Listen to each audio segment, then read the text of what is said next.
El Señor esté con ustedes. Evangelio de nuestro Señor Jesucristo según San Lucas. El Señor designó a otros 72, además de los 12, y los envió de dos en dos para que lo precedieran en todas las ciudades y sitios a donde Él debía ir. Y les dijo: la cosecha es abundante, pero los trabajadores son pocos. Rueguen al dueño de los sembrados que envíe trabajadores para la cosecha. Vayan, yo los envío como ovejas en medio de lobos. No lleven dinero, ni provisiones, ni calzado, y no se detengan a saludar a nadie por el camino.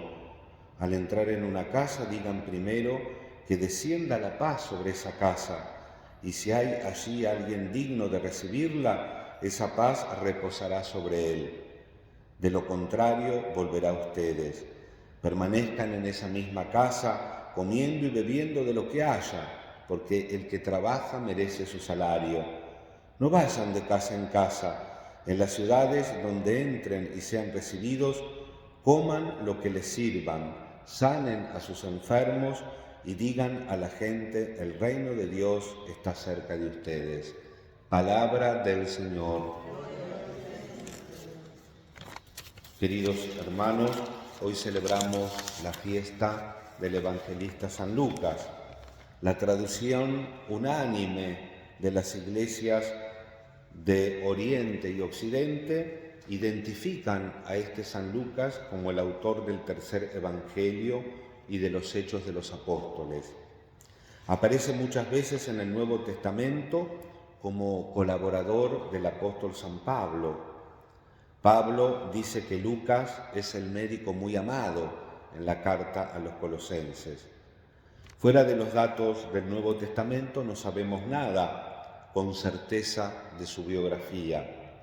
El Corpus Lucanum, así se denomina a todos los escritos y trabajos y copias sobre los escritos de San Lucas, lo revelan como un hombre culto, erudito, escribe el griego de manera elegante. Su evangelio está destinado a los paganos y es por excelencia el evangelista de la misericordia. Escribe sobre la misericordia, sobre la ternura de Dios. Scriba mansuetudines Domine. Escriba de la mansedumbre del Señor, lo señalan los padres. Dado que es particularmente sensible a estos signos de ternura, del perdón de Jesús, también da mucho protagonismo a los personajes femeninos y se refiere constantemente a la oración. Vieron que muchas veces en el Evangelio de Lucas encontramos: Jesús se retiró para orar, era muy de madrugada, Jesús estaba orando. Eso es importante que ver en el Evangelio cómo Jesús, verdadero Dios y verdadero hombre, reza. ¿Cuántas horas rezás vos cuando vas a tomar una decisión? Jesús, y no es por magia, Fijémonos que cuando Jesús elige a los 12, dice que estuvo toda la noche en oración y le salió un Judas. Entonces vos te enojás y algo te sale mal. Pero además de eso, ¿cuánto estuviste rezando para hacer eso, para hacer lo otro, para decidir aquello otro, para decirle a tal hermano tal cosa o no decirle a tal hermano tal cosa? Es importante. Constantemente Lucas hace referencia a la oración de Jesús. La idea fundamental de su evangelio es que todas las naciones tienen acceso a la fe y que los pobres, los débiles, los pecadores, las mujeres y los paganos, excluidos oficialmente del culto de Israel, están llamados a participar de la salvación del Señor. Lucas ama profundamente Jerusalén, la ciudad desde donde la salvación de Dios se extiende por todo el mundo. Así relata con entusiasmo la subida de Jesús a Jerusalén, la montaña de Sión, la ascensión y Pentecostés, la vida de las primeras comunidades. También Él nos hace descubrir la alegría de vivir en los tiempos del Espíritu y de la Iglesia.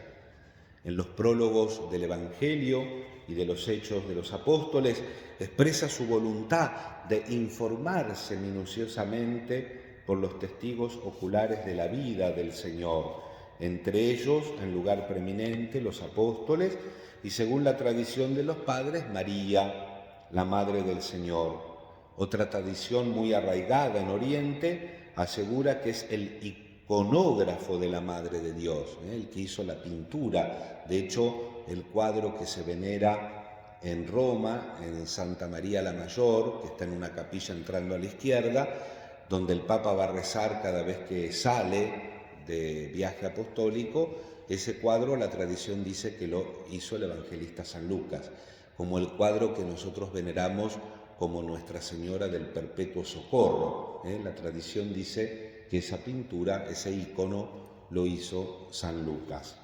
Según una leyenda apócrifa, no en el sentido de falsa, sino de escrito tardío, nos dice que San Lucas fue uno de los 72 discípulos que el Señor mandó a los lugares donde él pensaba ir.